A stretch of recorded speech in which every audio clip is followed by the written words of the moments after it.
find something that you can consistently sell over and over again for high ticket.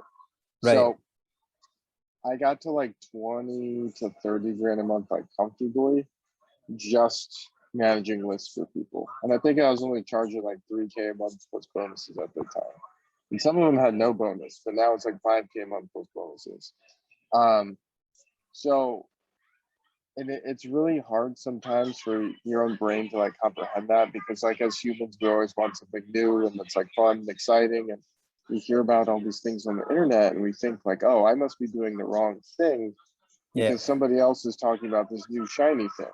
Well, sometimes the right answer is just to stick with what you're doing. So, Right. and I'm not saying that it means you're perfect. Like, believe me, I'm not perfect, but I found something that works pretty well in list management that gets people to pay 5-6 grand a month on retainer.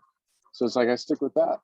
And I would try to simplify everything that you're doing into like 1, 2, maybe 3 things that work really well for you. So like if you want to manage lists, go for it. I think that's a great option. You have all the resources in the world, you know, for me and my group.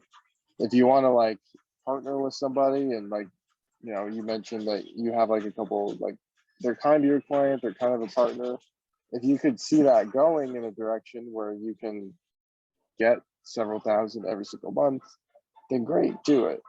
But whatever you pick, just make sure that you can stay consistent with it. Like there's not one right answer. So that's super important.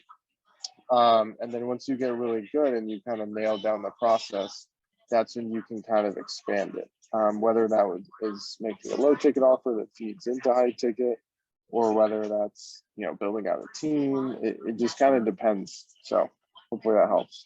Yeah, that helps a ton. Part of what we do have is there's like an audience. We've got 650 people